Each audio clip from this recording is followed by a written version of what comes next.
Welcome to Techies Reproductive Justice, the podcast, a place for technologists and community organizers to learn from each other.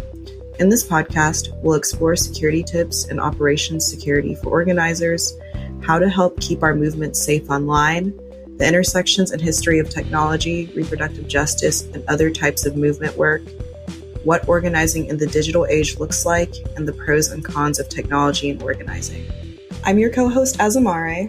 And I'm your co-host, Lou. Sara Elhassan is a freelance writer who has been providing daily news summaries, developments, and analysis content on the war in Sudan across social media platforms. You can find her at BS on Blast everywhere. Before we get into our interview, it's time for T for RJ's media recommendations of the week. Your spot for all things reproductive justice, social justice, and tech media recommendations. This episode, we're spotlighting the Today Explained episode, Save Darfur Again.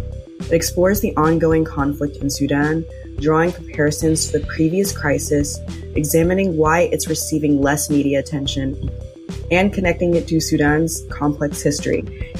It's an excellent introduction to understanding the country's past and present. As a note, we recorded this episode before the capture of El-Fasher, the capital of North Darfur, by the Rapid Support Forces. The news coming out of Sudan is heartbreaking, and we thank you for committing time to understanding the conflict. Well, hi, Sara. Thank you so much for being here with us. Just to get started, can you tell us a little bit about yourself and about the work that you do? Sure. Thank you so much for having me, first of all. My name is Sara Elhassan. I go by BS on Blast everywhere on the internet, and I have been covering the war in Sudan for the last 909 days. That's pretty much what I'm most known for. I've been following the events happening in Sudan for quite some time now. Before that, it was the revolution of 2019, and just trying to keep the world abreast of who we are and what we're going through as much as possible. Yeah, thanks for introducing yourself. So, Sara, can you tell us what's happening right now in Sudan that people need to know about?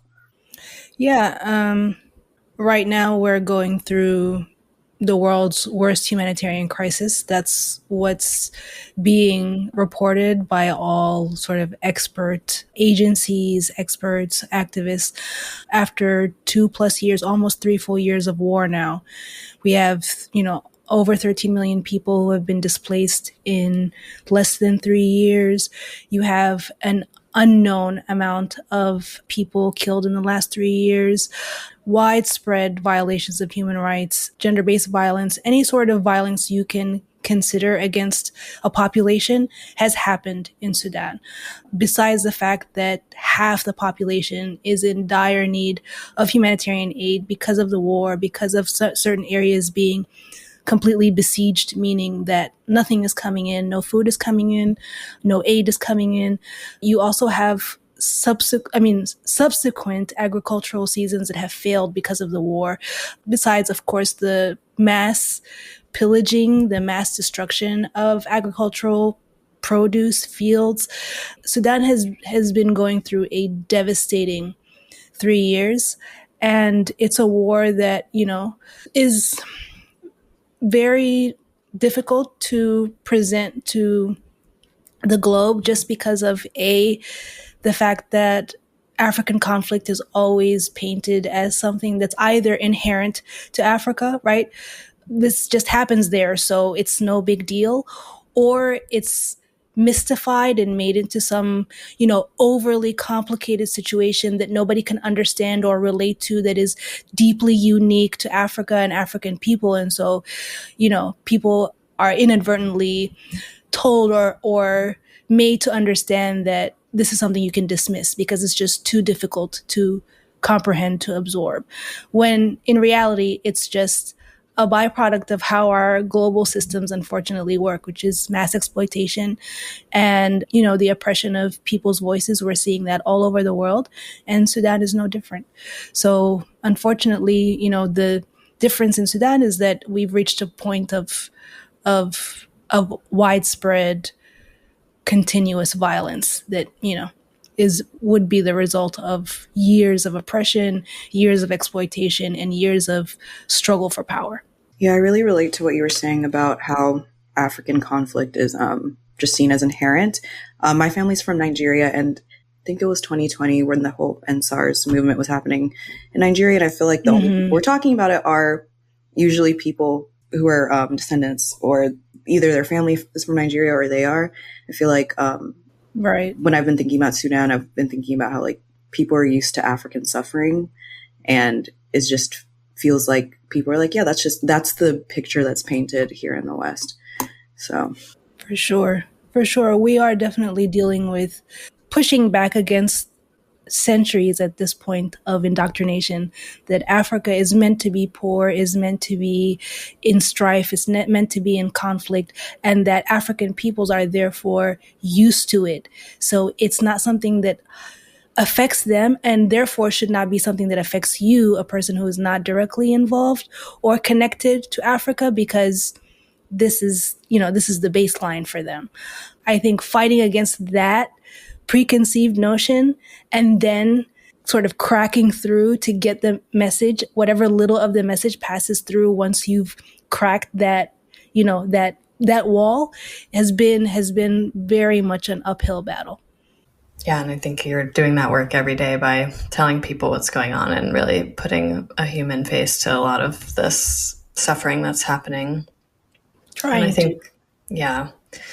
Yeah, it's a really monumental task, I'm sure. And I think there's also so much historical amnesia in the West here of the West's role in even creating perpetuating some of this conflict. Yeah. So can you talk a little bit about some of the historical background of Sudan that helps us understand how we got here? Yeah. In previous discussions that I've had with other people, folks like to go back all the way to colonization, which is very much relevant, don't get me wrong, but I think it just muddles things and makes people feel a little more detached because it's something that happened, quote unquote, so far back in history that people don't feel sort of any responsibility or connection to that thing or to those effects. So I'll just go back to 2018, 2019. Sudan had been under a 30-year dictatorship of Omar al-Bashir, absolutely violent, brutal military dictatorship that engaged in successive, continuous conflicts within Sudan. Engaged in the marginalization of indigenous people of Sudan, engaged in tribalism, in mass corruption, so many things that really had Sudan on the cusp of collapse. And so by 2018, people had enough. It wasn't even that, we were silent for all those years until 2018. There have been rebellions, there have been uprisings, peaceful and armed uprisings, and that have been, crushed each one after the other. And finally in 2018, we had that momentum, that organization, and the situation in Sudan had gotten to a point where there was no longer sort of a class break in this need for rebellion, this need for revolution. Because in the past, it was, more working class people who are feeling the effects of this brutal dictatorship, while the middle class and upper class sort of, were skating by. And then by 2016, 2017, you start to feel the economic collapse happen. People are starting to feel the twinge of that. And so that brought in many more segments of society to participate in the revolution. So by 2019, Omar al-Bashir is ousted, and unfortunately the military continues to take over.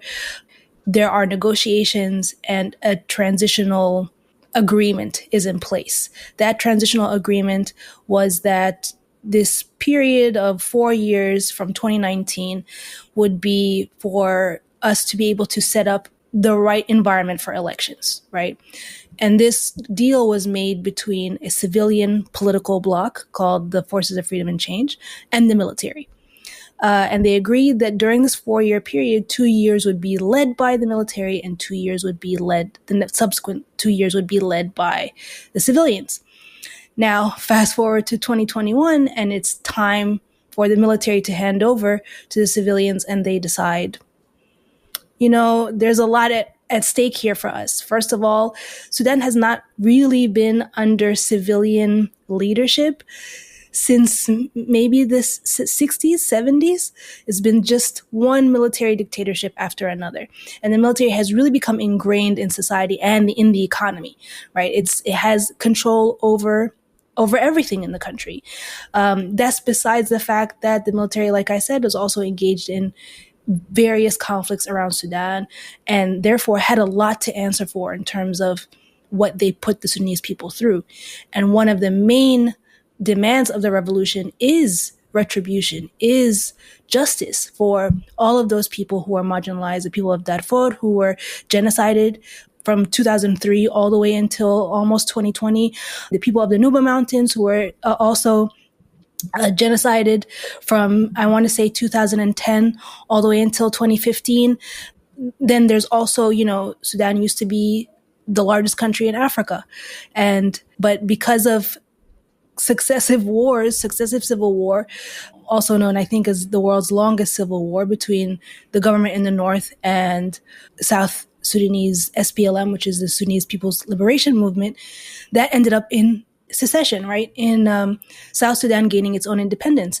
And so there's also justice to be had for that, for those decades of people being under the boot of military dictatorship and war. And the military did not want to answer for it. So, a couple of weeks before the handover was meant to take place, then the Burhan, who is the leader of the Sudanese military, is the commander-in-chief of the military, and at the time, his vice chair of this council, Hemeti, who is the leader of the RSF, they both enacted a coup in 2021, upending the transitional period, arresting and detaining the civilian members of government, all of that. And that dragged into 2023.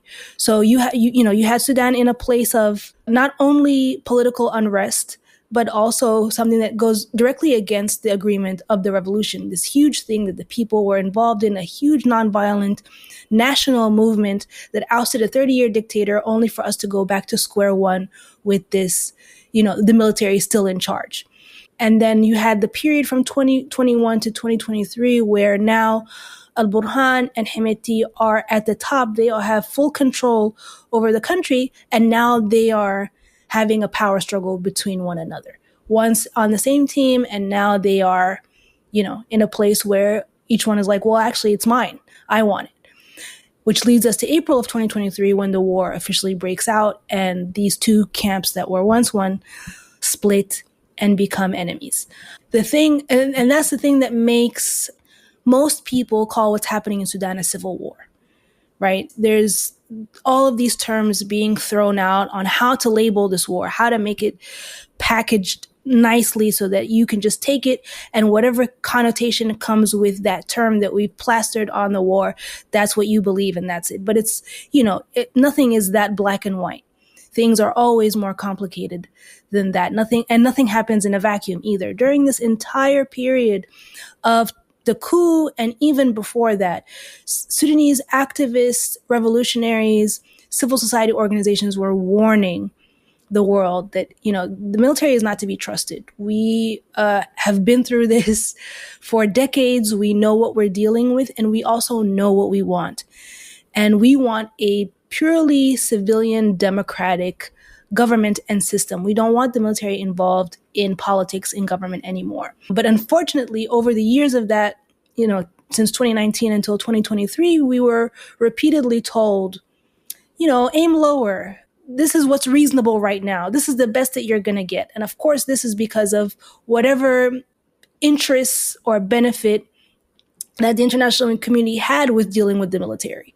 And so you have, for example, now, the RSF and their leader Hemeti, who are at this, Sudanese revolutionaries have been calling them a militia since the beginning because they are a militia. They were at the outset the Janjaweed in 2000 and 2003, and then they were legitimized by al-Bashir, the previous dictator, made into the RSF, and then entrenched in the system, in the military system and in the government system of Sudan.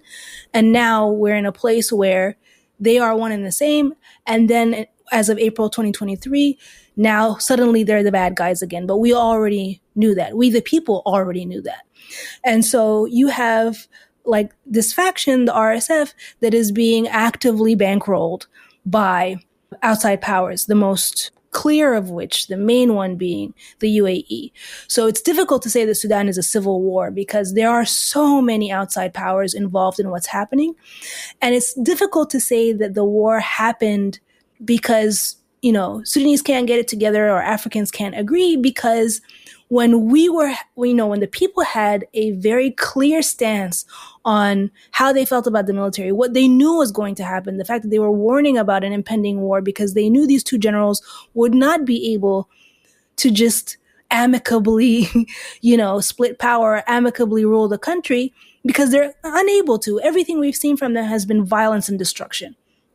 And so when you have, the US and the UK and all these world powers telling you to, aim lower. There was a former US envoy who, in an interview, I think in 2023, late 2023, said, well, we were tricked by the military. We thought that they would, be up to their word. And I guess we didn't engage with civil society well enough to understand what they were telling us, which is bullshit. Sorry, I don't know if I'm allowed to curse on this podcast, but it was bullshit, because anybody who had any voice was saying exactly what was going to happen, and everything came to pass. And now and not only did everything come to pass, but now there are other powers. I talk about the US a lot because I'm an American citizen. So to me, what our government does to my other country is directly my business. We can talk about the EU and how they financed the RSF in 2013 to curb migration. We can talk about all the ways that the RSF has received outside support. But for me, I focus on the US because I'm from here. And the US government really did not have a plan for Sudan, didn't have a clear policy on Sudan, and really didn't care much, and is prioritizing currently, or since the Biden administration at least, has been prioritizing their quote unquote close defense partners in the region, being the UAE, at the expense of Sudanese lives. And so now you have, just ample reporting, ample proof, and continuous evidence that the UAE is supplying the RSF with weapons, with money, with technology, and no one's doing anything about it. We're just sort of pretending like we don't know what to do. I mean, even the US admitted, the Biden administration admitted that, yes, they warned the UAE about their support for the RSF. And the UAE, which has been denying their support despite the overwhelming evidence, told the US government, well, we're not admitting that we support them, but we'll stop. Only to continue without any sort of consequence. And the US continues to strike, defense deals with the UAE. I think the latest one was a $4 billion defense deal or something. These are all weapons that are coming from the US, or at least the money is being supplied to the UAE to buy these weapons to send to the RSF to destroy Sudan and Sudanese lives.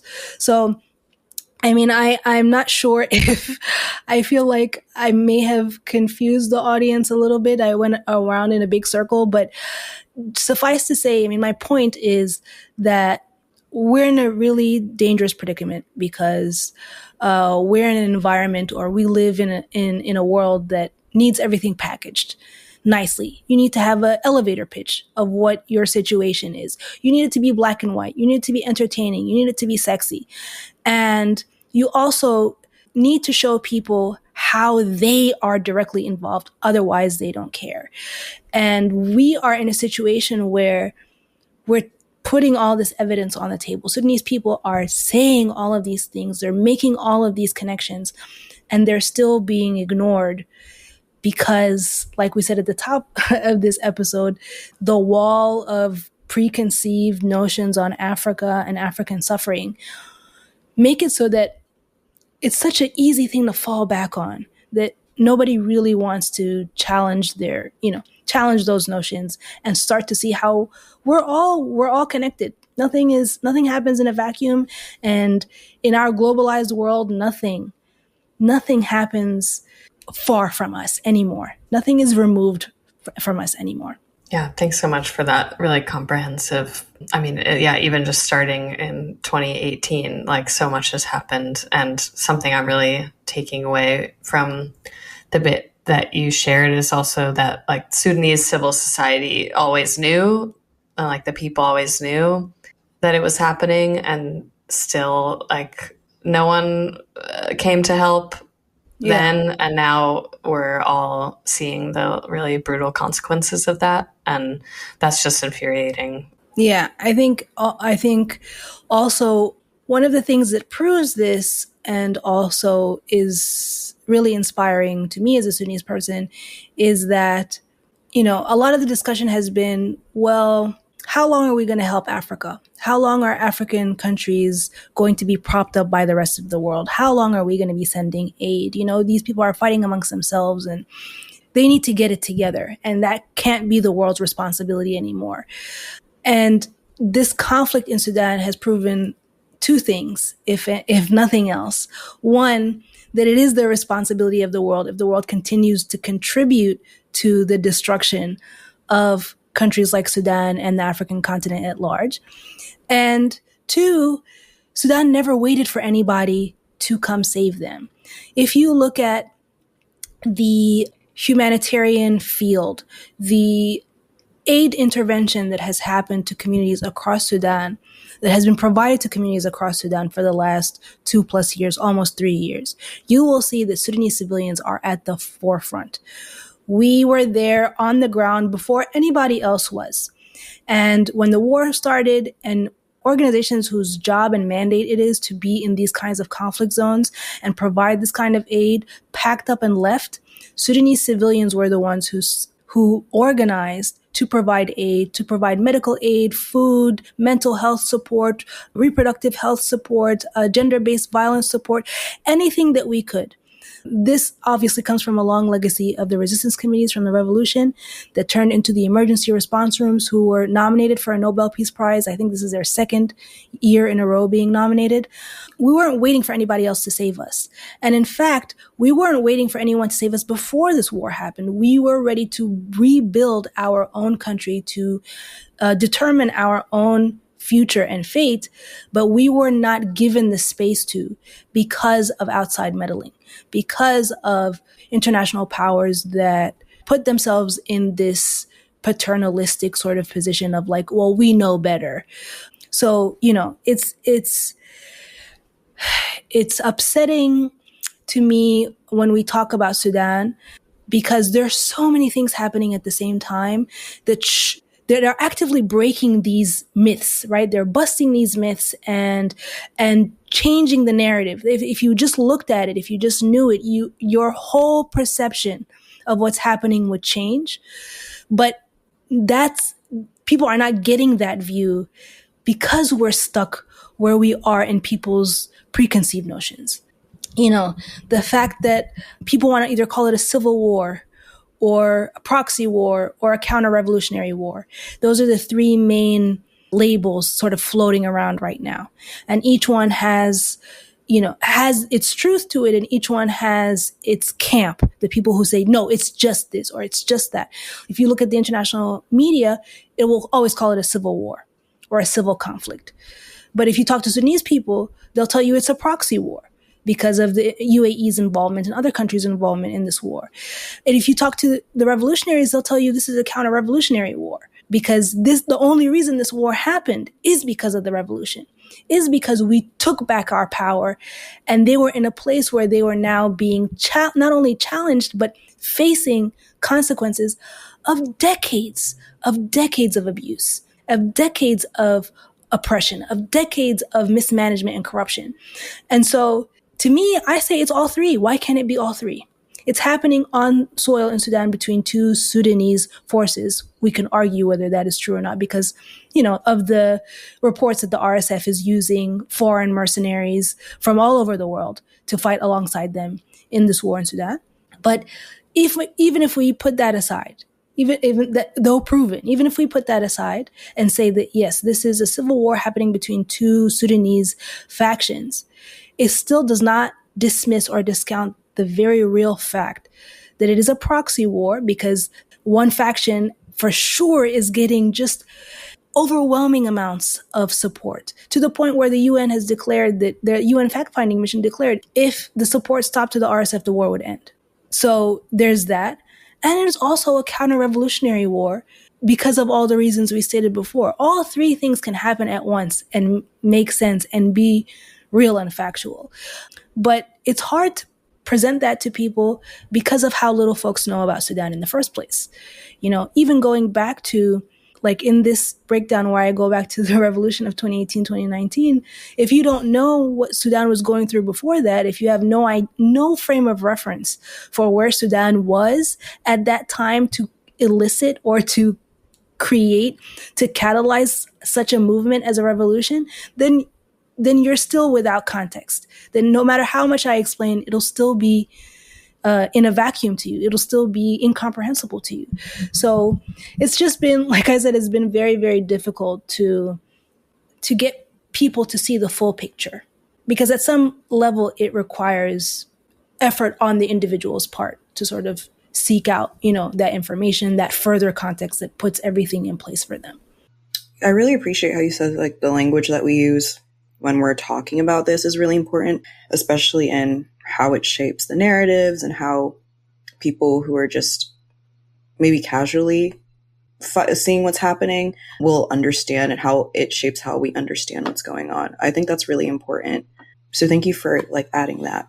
I want to go back to what you said about outside powers, because it's important to understand the West's role in what's happening right now, especially to combat those narratives about Africa that we were talking about, and African nations and African people just not being able to get along, or whatever other negative stereotypes there are.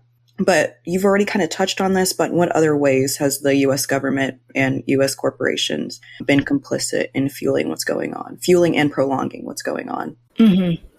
Well, besides the outward support for the UAE, the sort of lackluster effort that U.S. governments, I'll say the U.S. governments have put towards sort of curbing the UAE or getting them to, decrease or halt their support of the RSF. There's also, like I said, the general lack of, I don't even want to call it a lack of vision, just a lack of understanding, I think, of Sudan. And then the hubris there of being like, well, these people are telling us this, but no, we know better. And so we're going to go ahead and trust the military, even though everybody is saying we shouldn't. And then coming later to sort of be the innocent lamb, to present ourselves as like these little naive people who, we just took them at their word. And it's like, well, which one are we? Are we big and bad America that knows everything and has its finger on the pulse of everything and can figure everybody out? Or are we so easily duped, fooled, that even when everybody's screaming the answer at us, we still don't get it, which it can't be both, right? So in that sense, I think one of the, to me, I mean, maybe other people will disagree, but to me, one of the US government's biggest failings was just sort of being very lazy when it came to dealing with post-revolution Sudan and applying pressure on Sudanese people to accept a situation that they knew was untenable, that they knew would lead to absolute devastation, and has. But then, of course, there's also, the vast amount of resources that Sudan has that benefit U.S. corporations. The biggest I would think of is Coca-Cola. Gum Arabic is one of Sudan's biggest exports. Sudan produces 80% of gum Arabic in the world. And I remember even during the revolution, the same sort of narrative was happening in America. The same sort of coverage about what was happening in Sudan was happening in America through the lens of soda. Well, hey, your favorite soda products are at risk of being discontinued, or whatever. Soda supplies are in danger. Learn how this unknown country is behind it or whatever. Like just this very, I don't know what the word is, maybe frivolous way to present an entire people's fate through the lens of Coke products, is crazy. But even now, I think the same thing has happened. We saw it in the beginning of the war. The same thing was happening. The war started and supplies of gum arabic the supply chain was disrupted by this war. Gum arabic goes in everything. It goes in soda, it goes in beauty products, it goes in pharmaceuticals, it goes in food, food products. It's a preservative. It goes in everything. And Sudan is the biggest supplier of this essential ingredient, this essential product. And so, now you can read articles about how gum arabic is being smuggled from Sudan and used to finance this war. A big portion of where gum arabic comes from in Sudan is controlled by the RSF. And the RSF is using it to further finance their war machine by taxing gum arabic producers, farmers, by straight up just jacking their stuff, just taking their product and smuggling it across the border into Chad, into Central African Republic, through Kenya, through so many different countries, and selling it on the global market. And, even though that product has a certain certification that has to come out with it to make sure that it's not a conflict, like it is not conflict gum arabic, that it is certified, corporations are buying it anyway. So we are a lot more responsible than we think, which is why, movements like boycotting, like the BDS movement for Palestine. I mean, that goes hand in hand almost with the boycott list for Sudan because, they're involved in the same illicit things. It's wild that you're framing like people's fate through something so, I don't know, just ridiculous, like Coke. Like there's like no humanity. They didn't put like a human face in this. Like, I'm not even joking. I remember in 2019, early 2019, the headline coming out, and I think it was NBC or I don't remember what American outlet, but the headline was "Coke in danger? Find out why." And it was like, oh, this revolution happening in that country over there might disrupt your Coke supply. And then now in 2023, it was the same thing. In order to show how important this devastating, within the first 3 months of war, 3 million people were displaced out of Sudan within the first 3 months of war. And all we could find here in the West to talk about is how to frame this in a way that people might care is, well, if you don't find, Coke in stores anymore, it's because of this war happening over there. It's not just insulting, it's demoralizing because you realize how little value your life has, or the lives of your family, your relatives have in the greater scheme of things. Like, we don't even matter. Our products matter, but we don't. That's crazy. It's a crazy feeling to be, facing. Yeah, no, that's insanely fucked up. And I feel like something that I guess a lot of us from like basically the global South have to reckon with. It's like, oh, okay, like they don't give a fuck about me. They just want my shit. So it's like, it's just like really, that just actually made me really angry. Yeah, it's infuriating.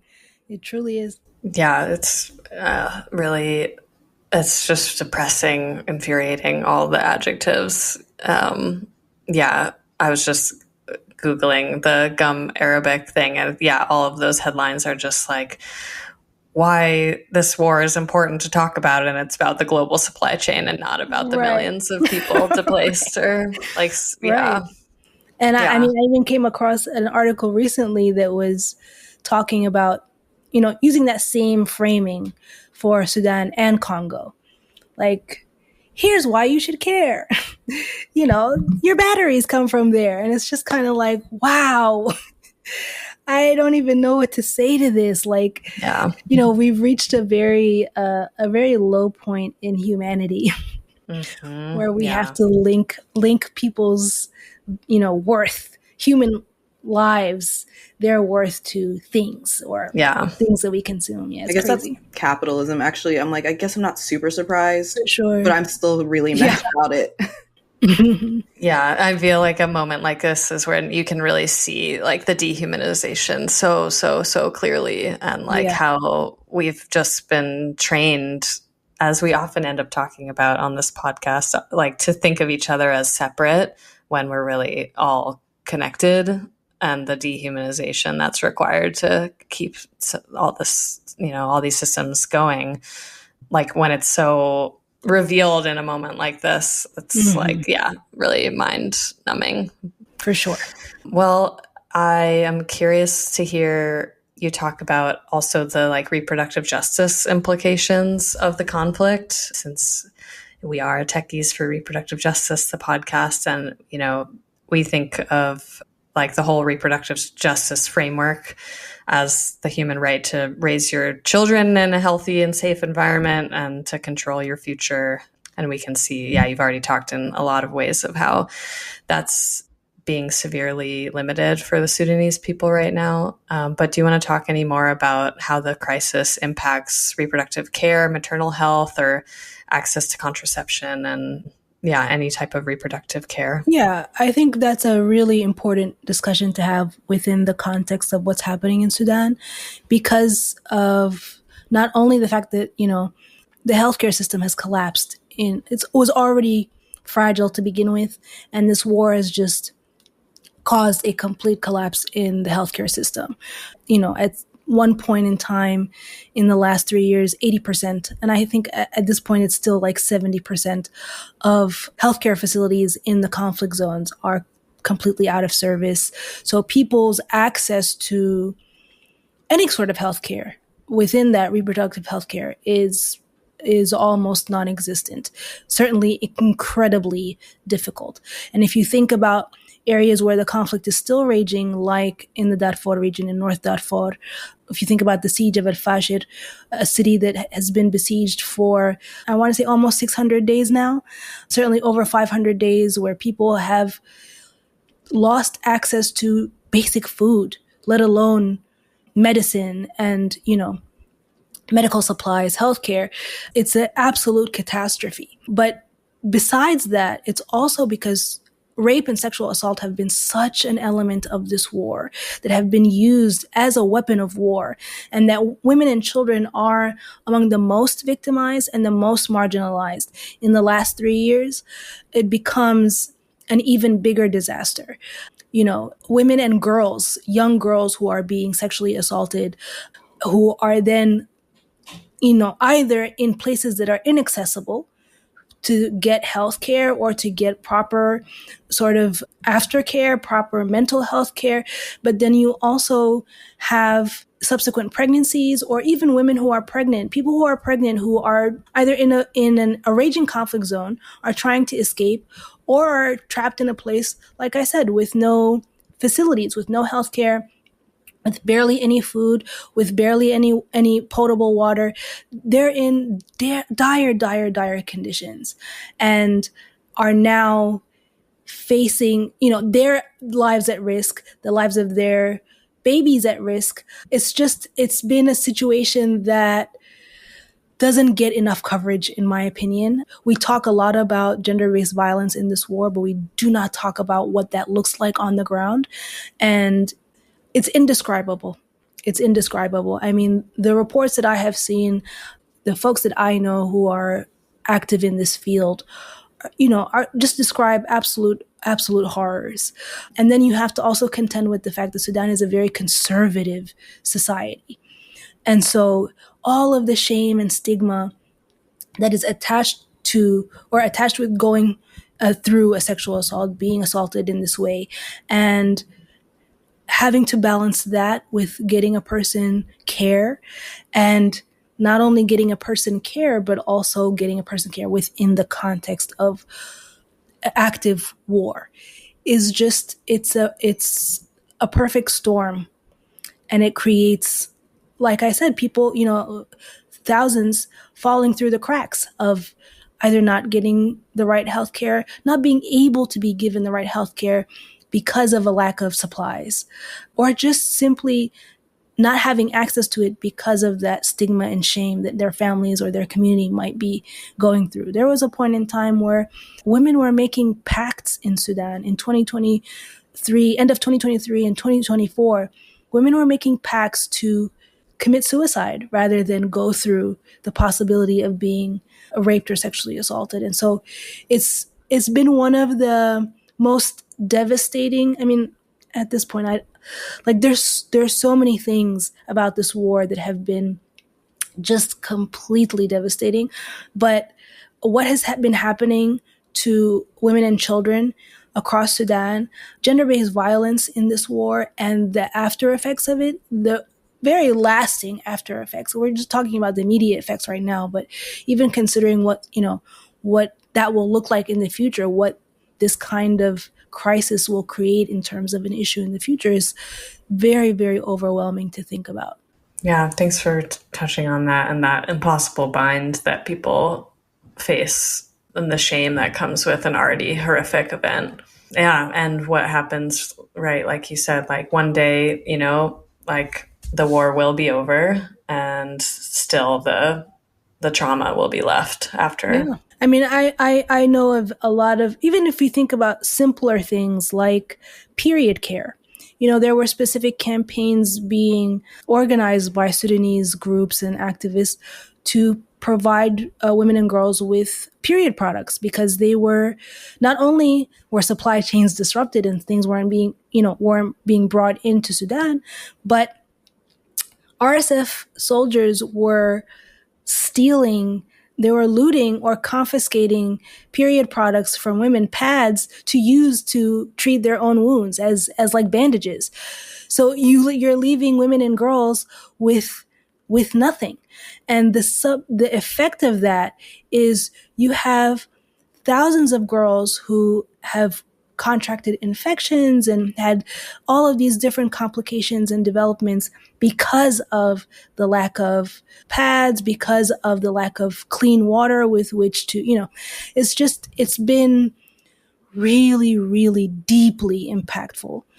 So I'm really happy to have this opportunity to talk about that, because it's one of those things that kind of just flies under the radar for most people. We don't really think about it nearly as much as we should, because it is it creates a giant public health crisis, that is unfortunately due to our, like I said, conservative nature as a society, goes unrecognized and therefore untreated. Yeah, I think it's really important to talk about this, because I just feel like so many of us don't think about this, because we have much easier access to reproductive health care. It's something that doesn't even cross our minds. So because we are techies for reproductive justice, we did want to talk and bring this conversation over to tech and see what role does the Sudanese diaspora's use of tech, like social media, crowdfunding, and digital organizing, play in resistance and survival. Oh, it's been huge. Lou and I were talking before the beginning of the episode about sort of what social media has meant to Sudan's political movement. And it's been a huge asset. Our uprisings from 2011 on were organized with the great, great help of the internet. We were able to connect, to strategize, to organize. People were able to come together in a way that a military dictatorship, a police state does not allow you to, through the internet and through social media.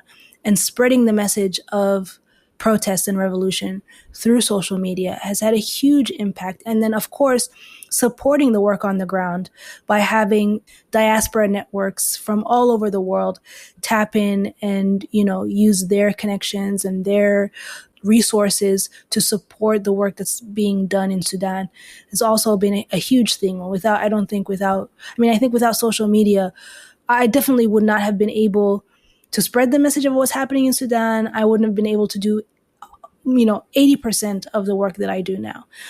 So in that sense, yeah, it's been integral. And even now in this war, in terms of fundraising and specific fundraising, I'll speak about fundraising in specific because I'm also very involved in that. Sudanese diaspora networks have been fundraising for Sudan since day one of this war and have not stopped. And when, when it wasn't them fundraising internally within their communities, it was them fundraising externally, sort of coming to the internet and saying, hey guys, this is what's happening and we need your support. We need your dollar, right?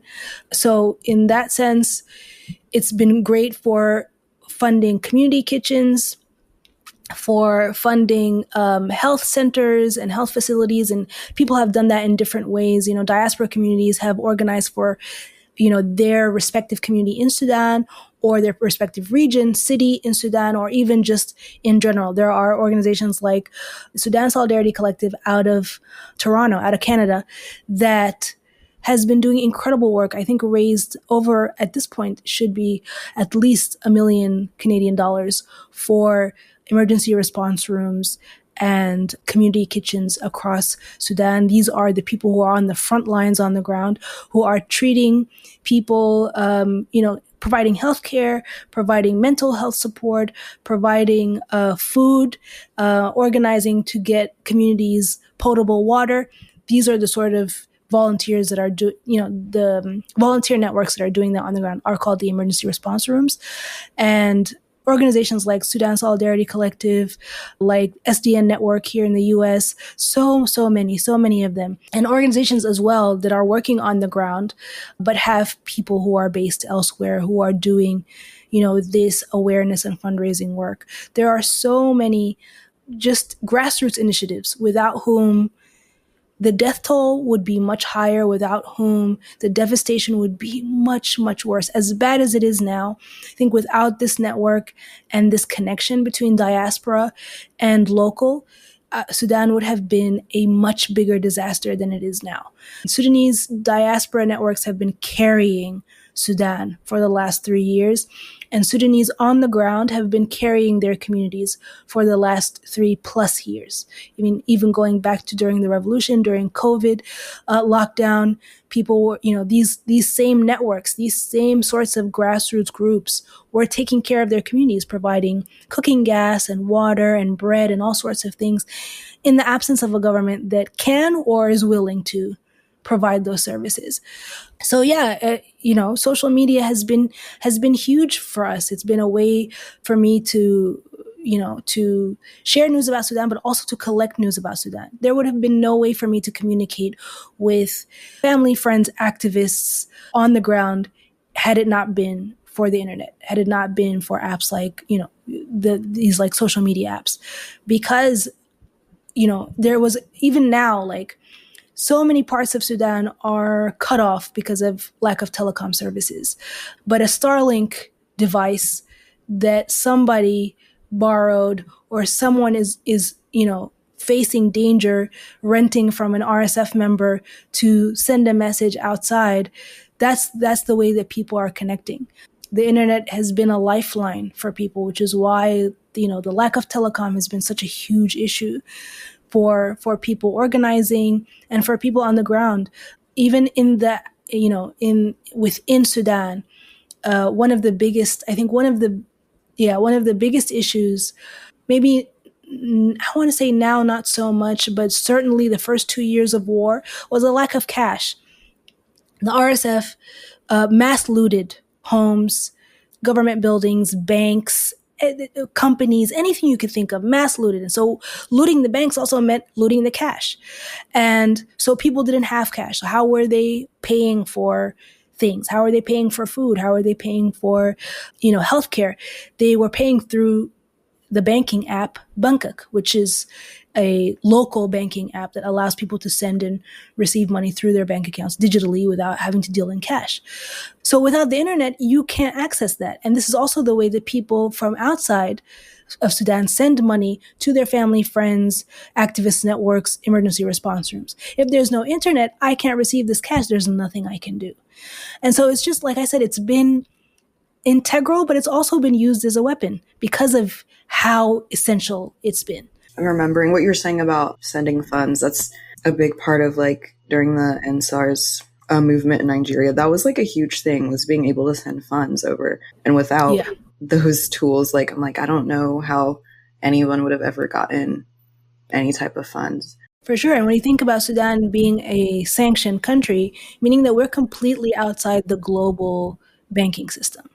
So even with the internet, sending money to Sudan is a huge hassle.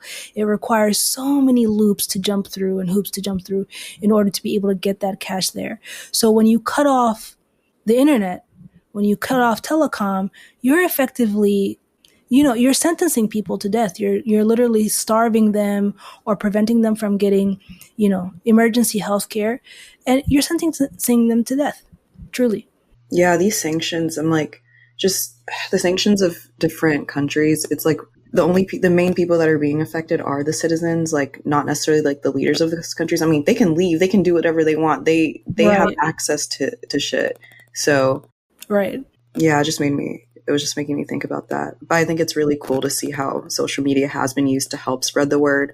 I'm thinking about, Palestine, of course, Sudan, of course, Congo, the Arab Spring, even like the uprisings in 2020 in the US around police violence, like even with all the issues with social media and how we're currently battling social media and oppression because of all the tech guys just kind of like bowing down to the current administration, it is cool that we can still use these tools to our advantage. Yeah, at least for now. Fingers crossed. Fingers crossed. Yeah. I gotta say, like, as Amara said, the suppression is real. I think the suppression is definitely noticeable in terms of what content goes out and what doesn't, and having to, again, like, navigate the restrictions of social media in terms of language and content and all of that. It's very hard to talk about a situation like war when, you can't say the word die. So it's very, very difficult. But even then, despite all of these restrictions and obstacles, I think without internet and social media, we would be much far worse off than we are right now.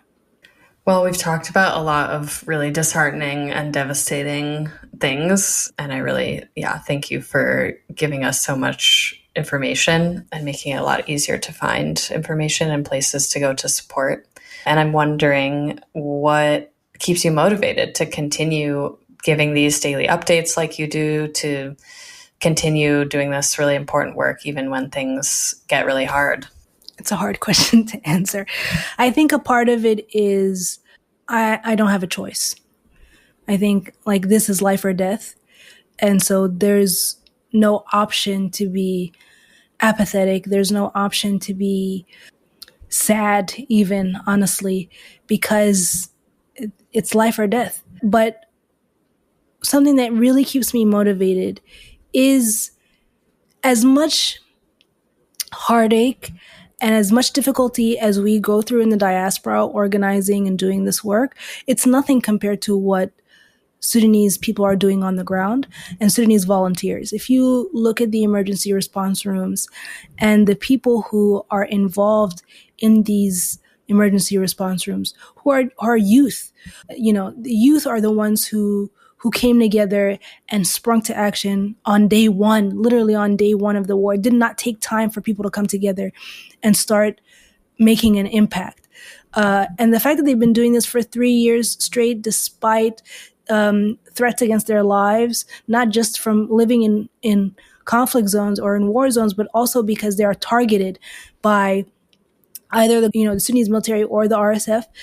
They've been targets from all sides. They don't have the protection of, say, a humanitarian worker who works for the UN or some sort of humanitarian agency. They don't have that protection. They don't have that status, though that is the work that they're literally doing. And these are people who are not getting paid for any of this. They are literal volunteers from within the community. People who have volunteered to stay even when they were, when they had the means to escape, and they volunteered to stay behind, to help save or help take care of those community members that couldn't leave, that didn't have the choice to leave.